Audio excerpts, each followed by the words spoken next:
Good morning and welcome to this month's edition of the Oak Hill Regional Community Development Corporation's third Parent Wednesday Resource Chat. My name is Bettina Campbell.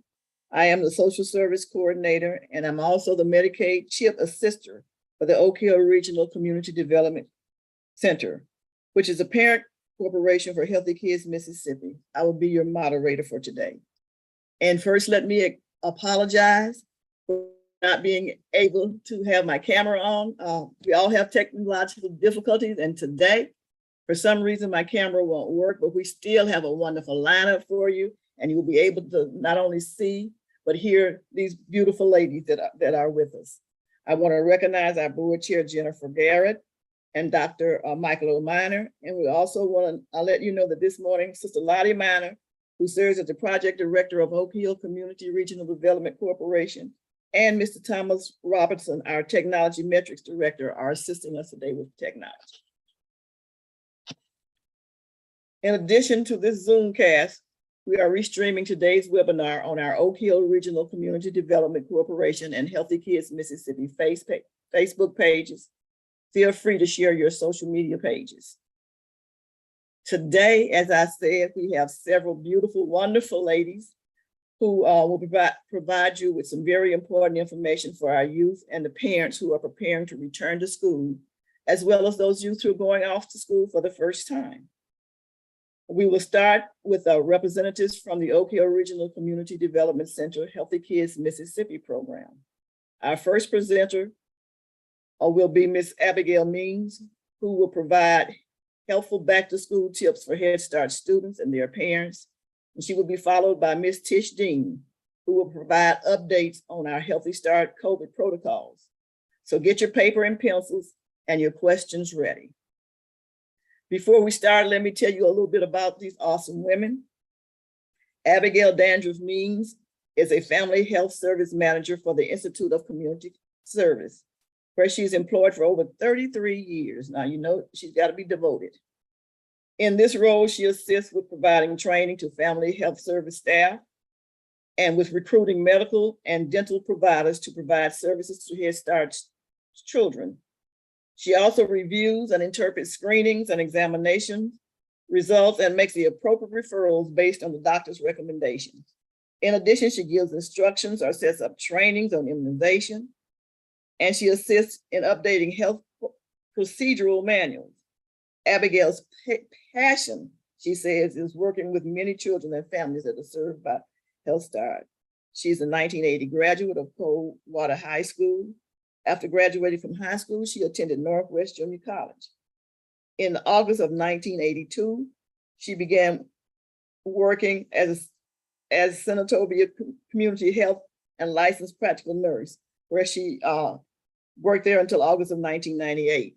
In September of 98, she began to work for the Head Start as a health worker. And just 1 week later, y'all, this awesome woman became a supervisor. In 1993, she received her social work license, and she also attended Lemoyne Owens College and received a bachelor's in education. Later, she attended the University of Mississippi and received a master's degree in curriculum and instruction. She's been a nurse for over 39 years and a social worker for 34. And she began working with us, the Oak Hill Regional Community Development Center, February 6 in 2016, where she's currently a navigator. And I'm going to go ahead and introduce Tish Dean to you, and then we will turn it over to Sister Abigail. Ms. Tish Deans is a native of Lafayette County. She's been employed with the Institute of Community Services, or known as ICS Head Start program, for 17 years. Currently, she is the Family and Health Service Secretary. Her job duties include setting up partnership agreements with health professionals to secure services for our Head Start children.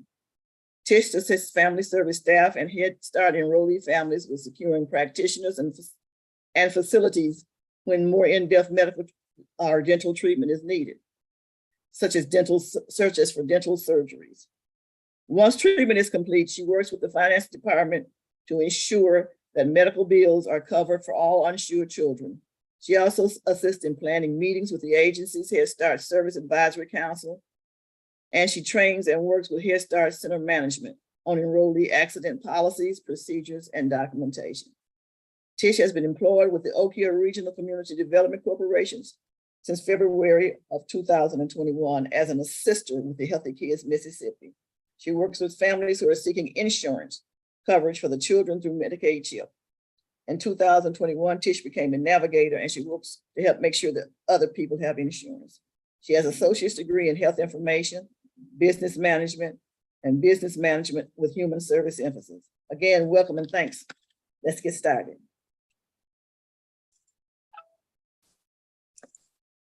Good morning, everyone. As Sister Campbell said, I am Family and Health Services Manager for ICS Head Start. My name is Abigail Means. ICS serves 14 counties in Mississippi. They currently serve Benton, Panola, DeSoto, Clay, Tate, Lowndes, Marshall, Tallahatchie, Grenada, Lafayette, Noxubee, Oktibbeha, Quitman, and Tunica County. Those are the counties that ICS Head Start serves.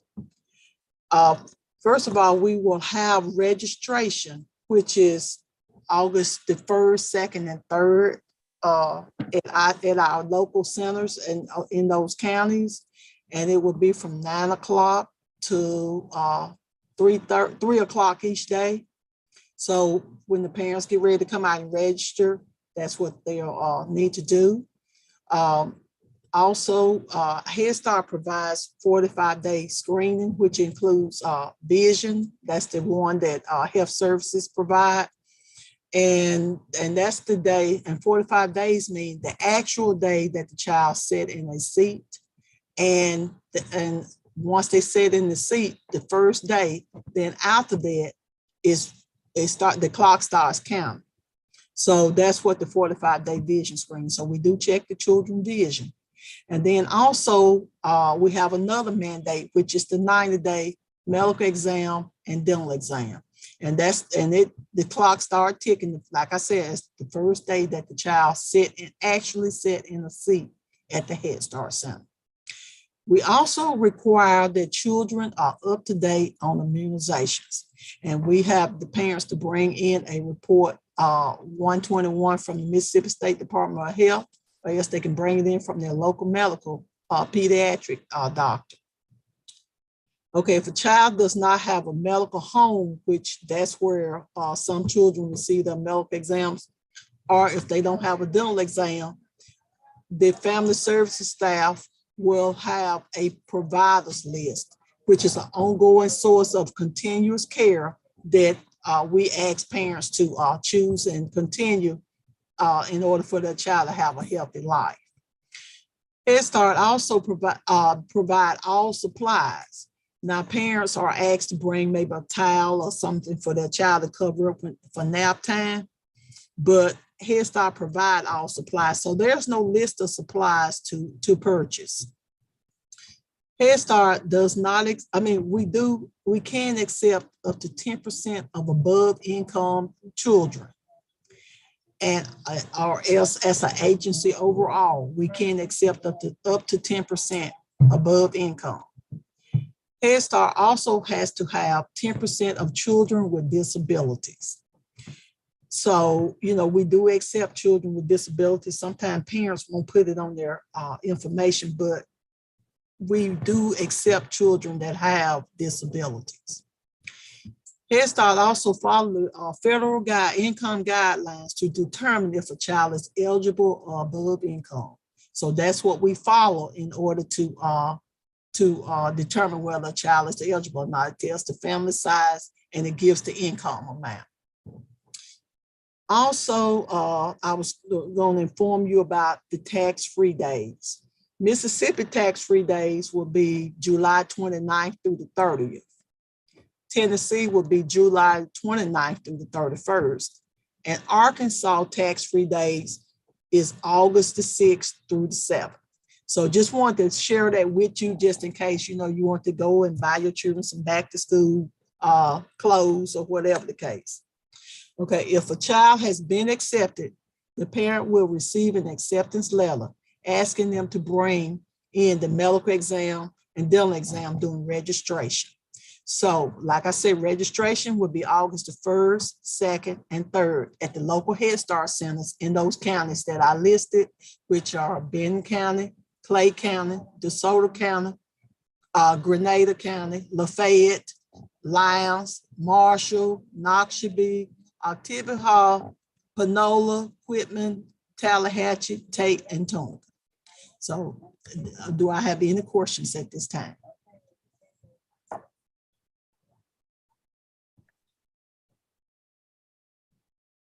Sister Campbell?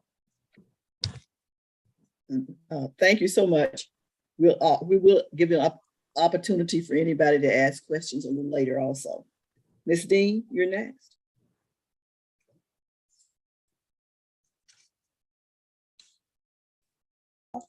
All right. Good morning. Can you all hear me? Good morning. Yes. Okay, great. All right. I am Tisha Dean, and I've been with Head Start for about 17 years, and I work in the Family and Health Services Department, as Ms. Campbell stated.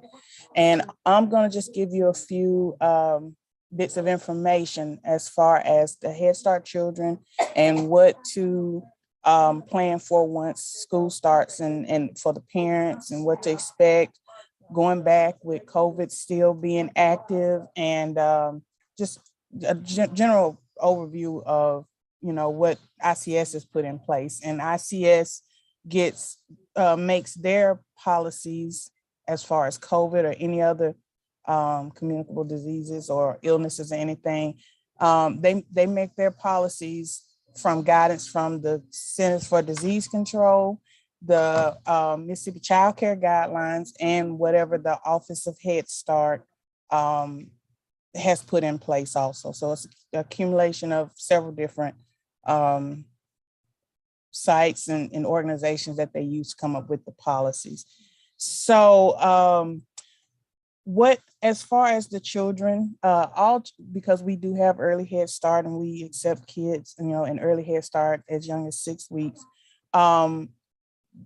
children 2 years old and older are the only ones required to wear a mask.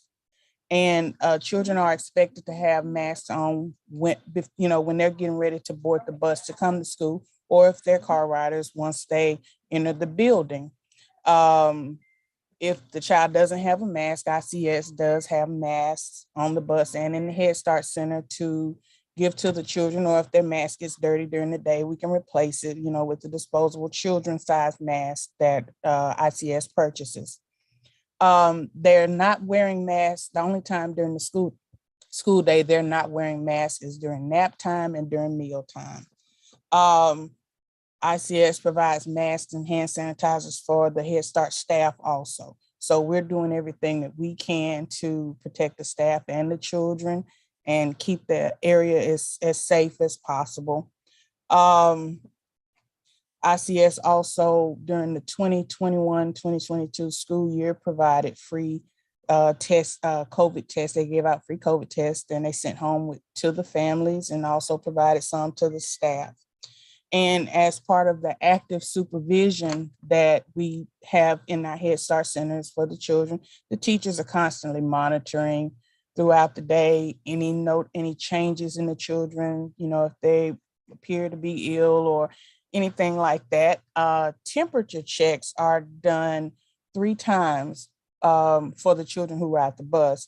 There are the no-touch thermometers provided for every bus, and the bus monitor scans the child and gets the temperature before boarding the bus. The temperatures are also taken as the children enter the Head Start Center, and the temperature is also taken somewhere around the middle of the day. So they're actively monitoring the children, trying to just keep that safe environment going. Every person that enters the Head Start Center has to have their temperature taken as well. This is staff or anyone else that may visit from the central office, or anyone that enters that Head Start Center.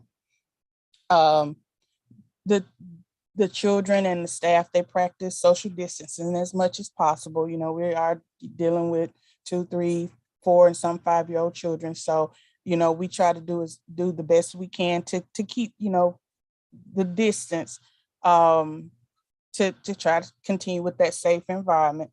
The COVID vaccines, Pfizer and Moderna, were approved for children 6 months and older, but children are not required to get the COVID vaccine to attend Head Start.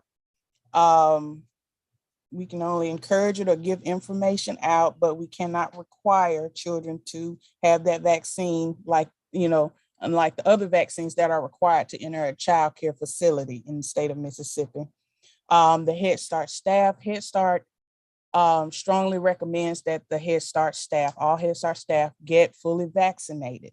However, if they do not get fully vaccinated, they are required to show proof of weekly COVID testing at their own expense, to show that they are negative to continue with the employment with ICS.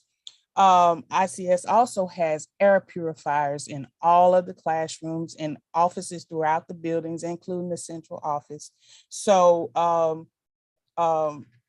and the centers are sanitized daily also. Teachers are using what they need to use to sanitize the classrooms, and other employees in the building, are sanitizing the building daily. So we're doing the best that we can to keep the children safe and healthy. This past school year, parents and volunteers were not allowed in the Head Start centers. If they came to pick their child up, they had to wait outside and the child was brought out to them. This year, parents will be allowed to attend a meet and greet, and they will have to wear masks. They have to sanitize their hands upon entering the building, have their temperature checked in order to participate in the meet and greet. Any other visits during the school year, they have to be approved by the center director. Anything other than just the meet and greet has to be approved for any volunteers, parents, or anyone else. So on to just more about COVID and how we're doing things with the Head Start. If a child exhibits any symptoms of illness during the day, or maybe a fever of 100.4, that's one of the guidelines by the Centers for Disease Control, the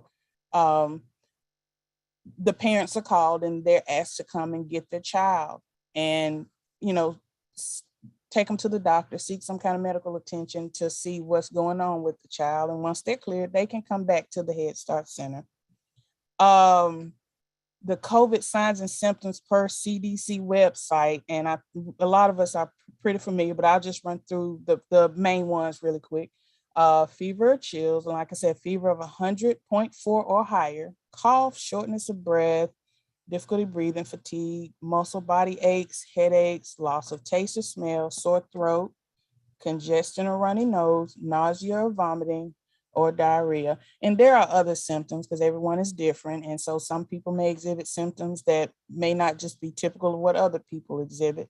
But, if we ask the parents if the children are showing any of these symptoms before school starts, keep them at home. Don't put them on the bus and send them to school and wait for us to call. Keep them at home, get them checked out, and make sure they're okay. And then once they're okay, just, send them back to school. Let us know what's going on. If a child or a staff person tests positive for COVID, they are required to quarantine for at least 5 days if they are symptom free. If they have symptoms or continue to or exhibit symptoms past the 5 days, they're asked to stay home until they are symptom free. And also the CDC recommends that you wait about 5 days once you're exposed or have come into direct contact with the person before you go to get testing, because symptoms, it may take 2 to 14 days for symptoms to appear after exposure to the virus. So that's basically a rundown of what we have going on with the Head Start. So if you have any questions as far as Head Start, you can contact your Head Start, local Head Start center, or the central office if necessary, and get more information on what you need to do or anything like that. So everything should be posted, the rules, the COVID expectations, they should be posted at the Head Start Center. So at the meet and greet, you'll probably get a lot of information that you'll be able to use throughout, the school year as far as what's expected and what you should do.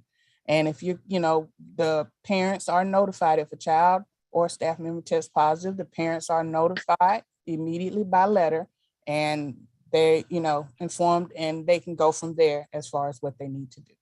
So that's pretty much all I have as far as what Head Start expectations are for COVID and returning to school. So thank you. Wow, ladies, you've provided so much good information, and I'm sure that the parents appreciate your efforts. We're going to reserve any questions that we have until after we have our third presenter, who is Dr. Jacqueline Moore. And let me tell you about this one, who's an awesome woman also. Dr. Jacqueline Caldwell Moore earned her bachelor's degree of business administration. She has a master's in the field of education and a master's of science degree from Delta State University. She furthered her education by attending Walden University and completing a doctorate degree in health psychology. She's been employed at the Mississippi Delta Community College since January of 1990. And she's worked in several capacities. She's now a full-time classroom instructor in the social science department and is an adjunct professor for Jarvis Christian University, which is in Hawkins, Texas. And Jacqueline also serves a current role as the Dorothy I. Heights section of the National Council of Negro Women's Incorporation. She's a community check, change, and control advocate for the Mississippi State Department of Health and a navigator for the Oak Hill Regional Community Development. Jackie is also very concerned about the healthcare of the Mississippi Delta, and she became a certified lifestyle coach in the areas of diabetes and high blood pressure. She spent many hours educating individuals about the importance of changing their lifestyle, having insurance, and taking care of themselves in general, because she realized that in order for students to learn, they have to have good health. She's also a certified navigator for the affordable care through the insurance marketplace, and Jackie states that being insured is a key component for every citizen in our state. She's a mother of 2 sons and 1 daughter-in-law, the grandmother of 14 wonderful children. She serves as a Sunday school teacher at the St. Paul MBC Church, where her membership and full-time organ is at St. Holber Missionary Baptist Church. So I'm not sure I pronounced the name of the church correctly, but I'm going to turn it over to Sister Jackie, and I'm sure that she will correct me. So go, Jackie, sure. Good morning. Thank you. Thank you so much, Ms. Campbell. I have 4 wonderful grandchildren, and the church is Mount Hart. I serve as Supreme Mid-Delta Chairperson, Mid-Delta team consists of Head Start workers as well. The Washington County Opportunity Head Start is taking applications daily at any center except Garrett Hall. And yes, you will receive a letter upon acceptance. However, I'm going to take a different spin. I'm going to talk about parents, tips for parents to go back to school. If your child is going into Head Start, of course, you need to meet the new teacher. If your child is transitioning from Head Start, you need to meet the new teacher. You need to know the people that are involved in your children's lives. Go and tour the school, know where the exits are, know where things are in the school, know where the cafeteria is, know where the gym is. Go and connect with friends, get to know people, be a part of that system that's educating your children. You want to avoid last minute drilling from a teacher, anything. You want to go and chat about all of the events and the plans for the semester, be a part of their planning system. You want to ease your children into the routine of returning back to school after COVID, especially since we've been out for about 2 years. I encourage our parents to get a calendar, and on the calendar, put school events, put what's got to be happening with your child, when, where. Use a calendar on the refrigerator like we used to do. Don't have to ask your child, well, what's going on now? Know what's going on in your child's life. When they bring notes home, take a minute and fill out that calendar where everybody's aware of where we're supposed to be and when we're supposed to be. Talk about homework with your children on a daily basis. I grew up in a household where there was no such thing as I don't have any homework. You always have homework. Even if it's just reviewing from Head Start to college, you always have homework. Deal with expectations, set limits for your children, set expectations, let them know you're involved in curricular activity. It grows the mind. It's going to make them more part of what's going on in the school system. Let them have some activities outside of just going to school. If you are going from kindergarten to 12th grade, develop routines, develop study habits. Study habits don't start in college. Study habits starts, spend time with them, review with them. By the 6th grade, they'll have a routine. They'll have this down and they'll know exactly what they're going to do. Talk to your children about careers. Remember, I'm covering all the way through now to high school. When our children get to middle school, you want to challenge them. You want to challenge them beyond academics. We find in the state of Mississippi, we have a very high school dropout. To just curtail that, I work at a community college. We have a complete GED program. And most of the time when we interview the students, they left school at 8th grade, 9th grade. As parents, be aware of what's going on in your child's life. Listen to them, spend time with them. Carve out some time on a Saturday morning to find out what they're involved in. Pick classes or help your child pick classes that they're interested in. If you're a parent and you need to go back to school with your child, join them at college. We have mother-daughter teams and they work out fine because everybody's working together. You want to stay true to your values, and education is a value that the African-American population has to embrace. We have to get back involved and building that relationship of knowing why it's important for us to get an education. We live in a nation where education is one of the most important things we can have. And people die for us to have an education. So we need to embrace that. Then we need to look at our mental health. We need to stay focused. We need to stay mindful. We need to stay in tune We need to stay in tune with our children. What's going on with them mentally? Are they being bullied? Are they being accused of things they didn't do? Talk to your children. At the end of the day, talk to your children. Let them have an open communication. Be present in their life. You want to ensure that you're doing the things that you need to do. If you're laying out outfits, if you're ironing, you want the child to have everything ready to go to school on Monday morning. You want to have plenty of family time. You want to make sure you have some social activities. You want to establish some good habits. And one of the things you want to do that's going to sound real crazy is you want to teach listening skills. Now, all of us know how to play Simon Says. So to determine whether your child has good listening skills, you can just say, Simon said, sit down. Or Simon said, touch it, just to see, are they paying attention? Are they focusing? Because if they're focusing with you, they're going to focus with the teacher. Spending too much time, you think they're doing homework, they're playing games. So if they're supposed to be doing homework, walk over and look and see what's on the iPad. Go and see what's on the computer. And a very good sign that they're doing things that they're not supposed to do is when you're walking to them and the screen go black. The other thing on the technology side, do not let your child have a privacy screen. There is nothing you should not be able to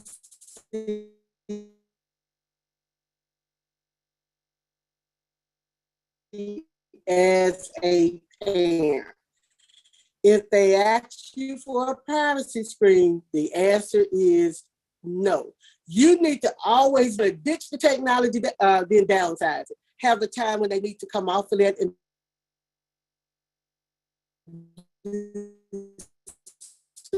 other things. Prepare safety first mindset. Make sure that they're prepared to be safe. And we do that by talking to school personnel. And last but not least,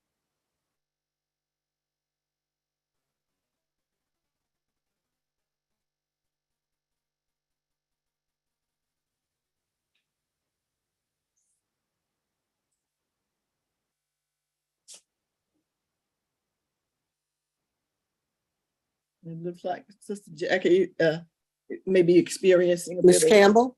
Yes. Can you hear me? Yes, we can hear you, Ms. Bettina. Thank you so much. I guess look from my end, looked like you were expecting a little technical difficulties, Dr. Moore. Thank you again for your presentation. And again, I'm going to ask that we hold our questions until we hear from our final speaker, who is Dr. Taranika Powell. Dr. Powell, Taranika Williams Powell, is an associate professor and vice chair for the Inclusion, Diversity, Anti-Racism, and Equity in the Department of Population, Family, and Reproduction Health at Johns Hopkins Bloomberg School of Public Health. After earning her BA in psychology from Williams College, she earned her master's and her PhD from the DePaul University in community psychology. She spent 2 years as a Kellogg Health Scholars, a postdoctoral fellow at the University of Michigan in School of Public Health, where I first met her. And she's going to have a lot of information to share with us. She's an expertise in health, in adolescent health, qualitative methods, intervention development, and implemented science. She has over 50 publications, and she has been successful in securing funds to demonstrate her commitment to improving the life of vulnerable young people. Dr. Powell leads the B Lab at Baltimore-based research team, helping to create a world where all youth are safe, healthy, hopeful, and connected. She believes in having partnerships with the community through churches, schools, libraries. She definitely wants the family involved in any community-based organizations, as she feels they are the cornerstone for her research. She has collaborated with institutions across several states to prevent substance use and sexual risk-taking among young people. With partners, she has created an intervention that is sustainable and takes into account the social context of the environment. Most recently, she led the development of the Better Together intervention, an age-appropriate, culturally relevant 8-session library-based intervention designed to prevent early substance use among Black youth affected by parental drug use. Her goal is to ensure that youth, especially those affected by trauma, have multiple pathways to achieve optimal health. Dr. Terry. Thank you, Ms. Bettina. Hello, and I just wanted to echo the previous speaker about teens. So I come as an adolescent health professional, but also a parent of an adolescent. So I'm here with you. I have a toddler and a teen, a 4-year-old and a 14-year-old. So I do echo that idea of just there's no privacy. I told my oldest daughter when we first bought our phone, I was like, well, it's technically our phone. So we can enter it and access, we can look at it. So she's well aware, like it is not hers, and it comes in our room at night.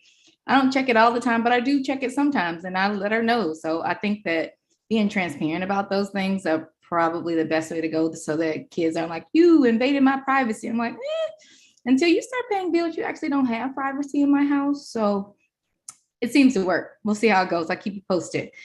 So today I've been asked by Ms. Bettina and Mr. Duke to talk a little bit about mental health. And so I wanted to talk about it in context of other things. So I'll start off with, I needed slides because I don't want to go over, what we know. So most recently, the Surgeon General and the American Academy of Pediatrics have declared adolescent mental health challenges a public health crisis. We've seen dramatic increases in emergency department visits for all mental health emergencies. And this includes rise in suicide attempts, actual suicides, depression, anxiety. And it's slightly up for boys, but really our girls are struggling the most when we're seeing some of these when we're looking at some of the stats. So for example, the number of ER visits for suspected suicide between 12 to 15-year-old girls rose 52% from 2019 to 2021.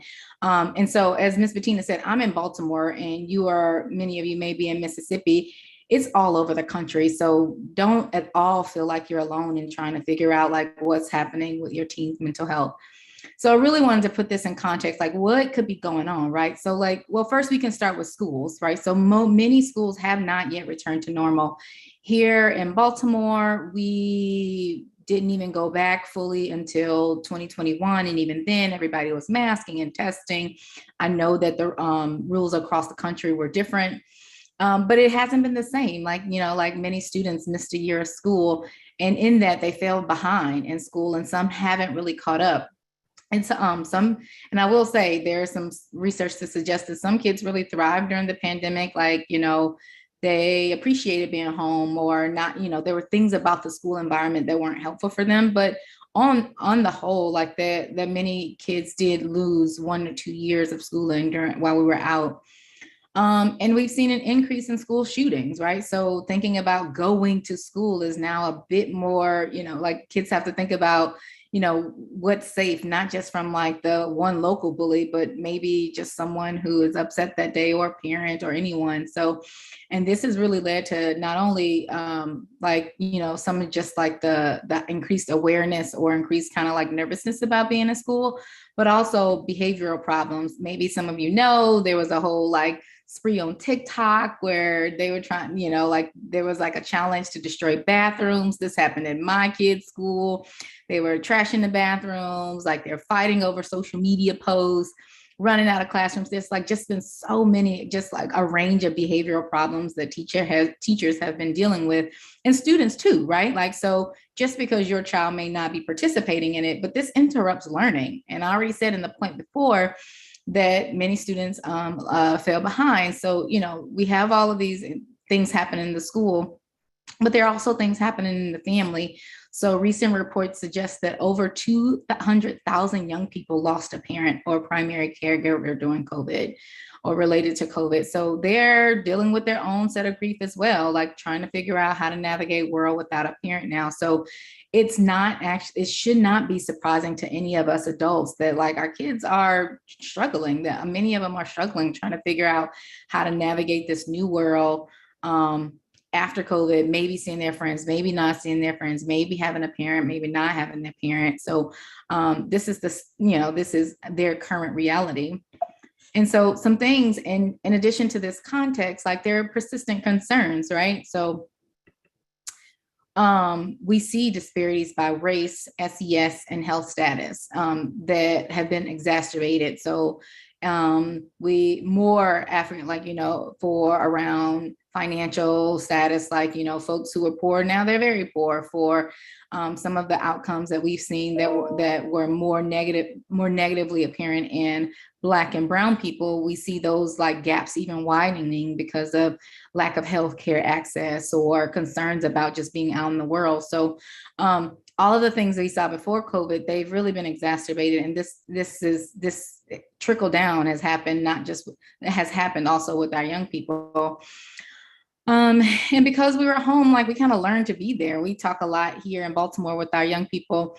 Even as they're going back to school, they're like, oh, but I've gotten used to like being on my apps or like not really talking to people. And so, yes, while it's great to be back and in the schools and moving around, like this idea of still just kind of like I call it the fake isolation. It's like, when kids are like trolling online or Twitter or not Twitter, mostly TikTok or Snapchat.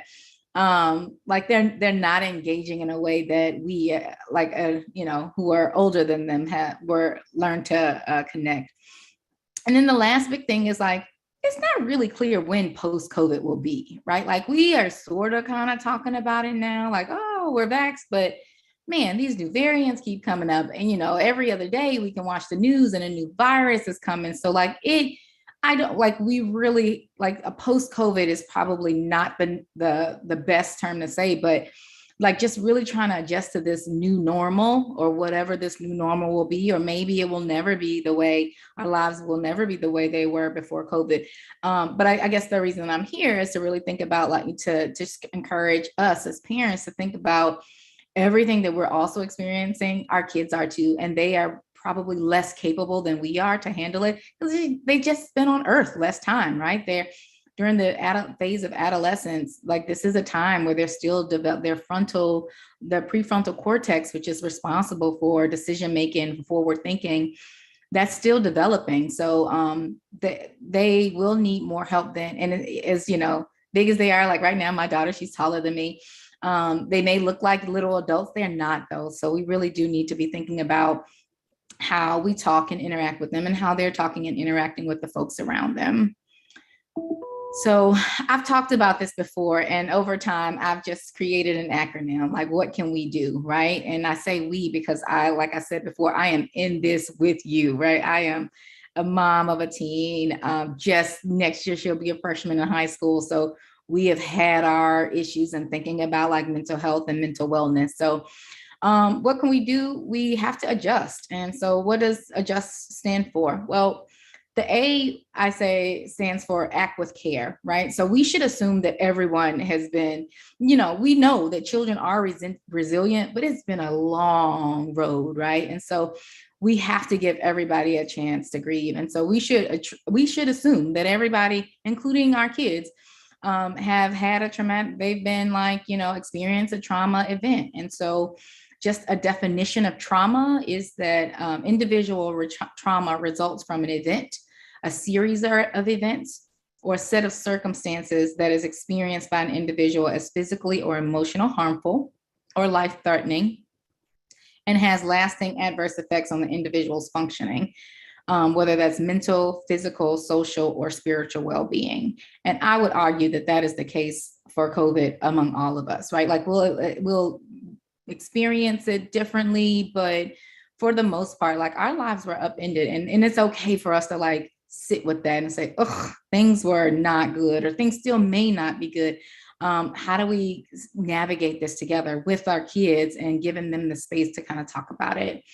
And so one of the things that folks have, folks who talk about a trauma-informed approach is that we should recognize that trauma is widespread, and we should, you know, instead of saying like, what's wrong, we can say what happened, like giving people the space to tell their stories from their point of view. And not assuming that it's always wrong or bad, but it's just something that, like, the way that they perceive to something, they're not bad. The issue, the situation is bad, but they are not necessarily bad. And so sometimes just thinking about how we speak to each other and acting with care, and thinking about like what happened instead of what's wrong, or how can I help, right? The D. Dedicate some time to not talking about the negatives. And I mean, if you're like me and watch the news just a little bit, or maybe more than me, there's always something. There's always something going on in the world, near and far, right? So in our neighborhoods, there may be things. In our schools, there may be things, like across the country, across the world. There's so many things that we hear about: a shooting, police brutality. I think it is worth like dedicating, like really being intentional about us saying like, we're not at this moment. That doesn't mean like ignore what's happening at all, because I don't think that would do anybody any good too. And that doesn't help us be good advocates. But like, I think that there needs to be a time where we just like decompress and especially with our young people, to say like, all right, which is the next point, like jot down things we're grateful for. I mean, there are no shortage of things that are going wrong these days, but I think that having an attitude of gratitude like allows us to sit and say like, you know what, things may be bad, but not all bad, and things could be worse. And I think, and this is something that we've been trying to practice in our house as well. We have a jar on our table called Weekly Wins, where we just sit after dinner on Fridays to say, what's something that happened? What's good that happened this week, right? Like even my 4-year-old, she gets excited. She's like, I got to ride my scooter with my friend Zara. And I just think it like forces us to just sit and think for a minute, to get out of the space where all of the things aren't going right, to say there's still space for gratitude. There's still space for us to intentionally think about the things that can be going right. And I think that this is good practice for our adolescents, to help them understand that like negative and positive emotions can coexist, right? You can be excited and nervous. You can be, you know, like scared and brave. Like you can do, like all of those things can exist, because I remember like our young people need to practice some of the skills that we already have as adults, like understanding like the nuances of life or the complexities of emotion. So this is a great time to be able to help them do that. And you unplug from devices sometimes, right? Like I think that everybody, you know, we're in a digitally connected world. So to say like, I don't ever use devices, you never hear me say that. But I do think that it's worth unplugging, especially since like even again, like I'll use my daughter as an example. We've had talks about how, you know, we put the devices down and then talk about what's on the devices, right? Like we've talked about some of the TikTok challenges. We've talked about like how people probably take 85 pictures just to post one really good one, and about what's real and what's not. And so I think that we have to like spend some time away from our devices to be able to have those conversations, even if those conversations are about the things that we see and that we use on devices. This is a space for us to like help our young people understand that, hey, not everything you see is like real or fact or accurate. And even when it is, like, how does that make you feel? How would you want to be different or be different? Like, what are your friends saying about this? So similar to what the speaker, Ms. Moore before me was saying, like, this is a way for, you know, we can use what's on devices as prompts to start conversations. The S, spend some time outdoors and with loved ones. You know, it gets really cold up here during the winters, and everybody is like vitamin D deficient because we're not outside. That may not be a case where you are, but really just thinking about like, how do we connect? And so going back to the increased isolation that young people have experienced during COVID, like, start to figure out how to force connections. And this is not like, going outside, doing an 85-mile jog. It could just be going outside to sit outside, to, pick flowers, walk to the library, walk to the store, or just, play like old school games, hopscotch, jumping, double dutch, any of the things, right? And so just ways to be able to connect and, again, be outside where there's fresh air and the sun, right? To stimulate our vitamin D.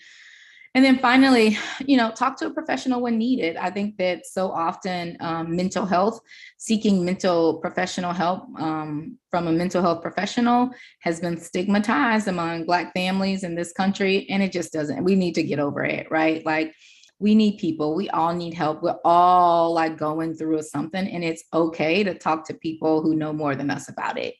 It's like, if I'm not a mechanic, and me being ashamed to go to a mechanic because something's wrong with my car. Like, this is not something to be ashamed about or to have stigma about.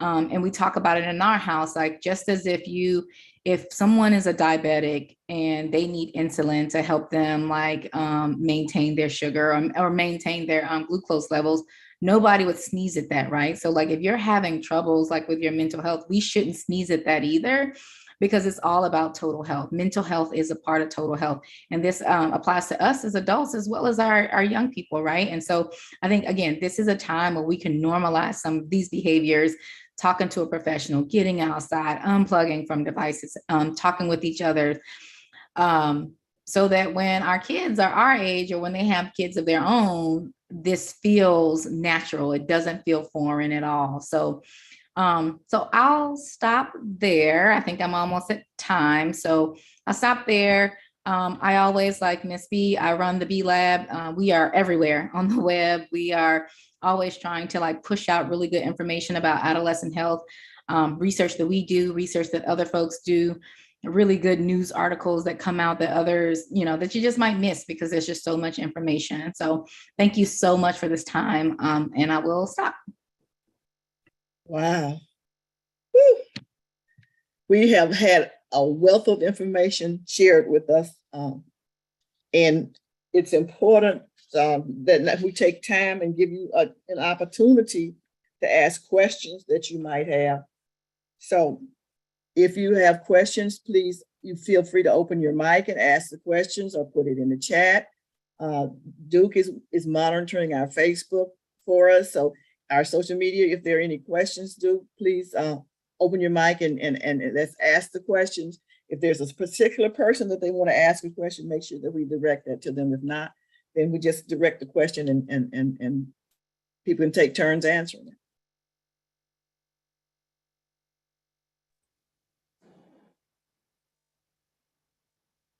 Do we have any questions in social media?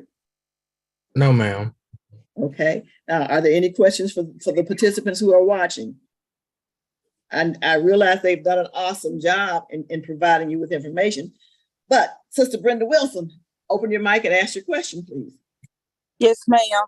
I was listening to the early on about the Head Start program. What age group do you cover? And when does Head Start start again?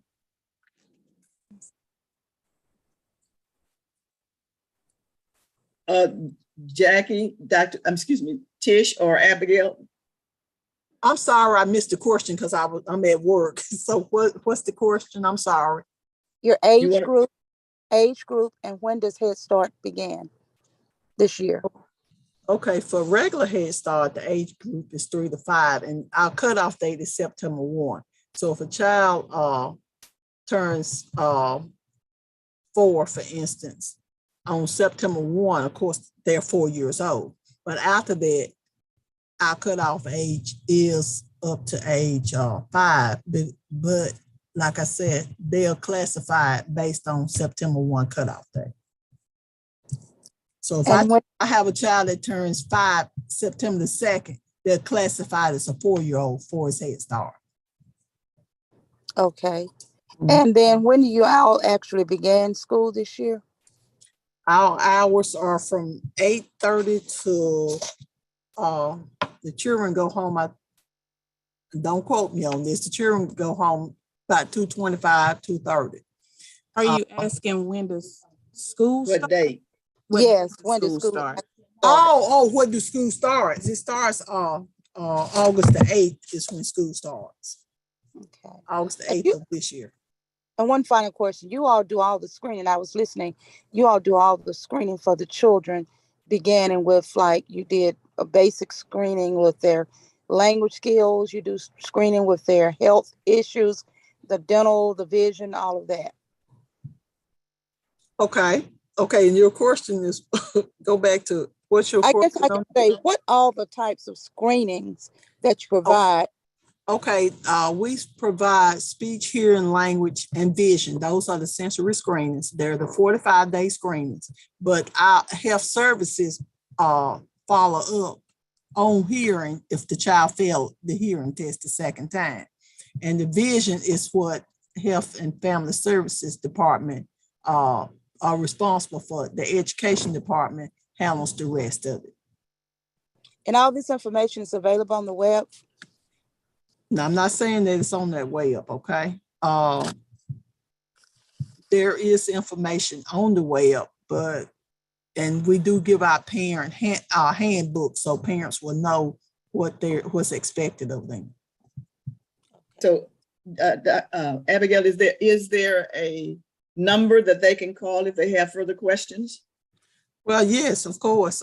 If you have any questions about for its health, for its vision screening, the field exam, dental exam, or any of the screenings, you can call 662-551-3200.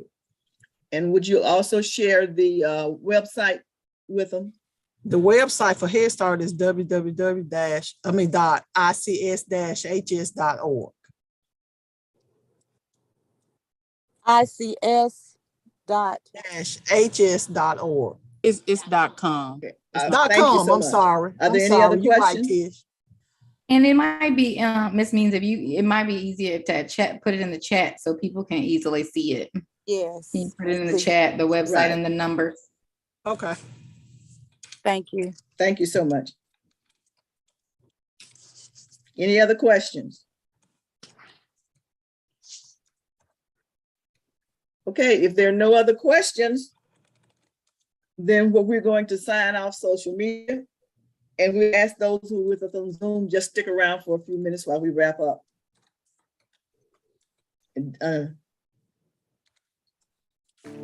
There are Mississippians applying for health insurance that may not qualify for a Knock me program. out before I can get the However, thing typed we in. all know it is important for families to have health insurance.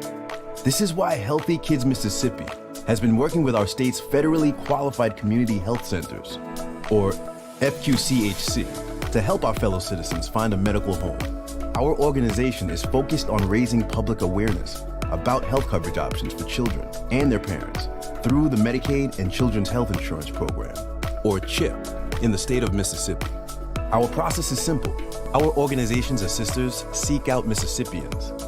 Once our assisters gather the necessary information from the consumer, they apply for insurance programs on behalf of them when consent is given. When the application process is complete, the applicant will find out by mail if their application has been approved. We want to help as many families in Mississippi as we can. To learn more about our organization, please visit us on our website, healthykidsms.org, or give us a call at 662-298-3584. We welcome you.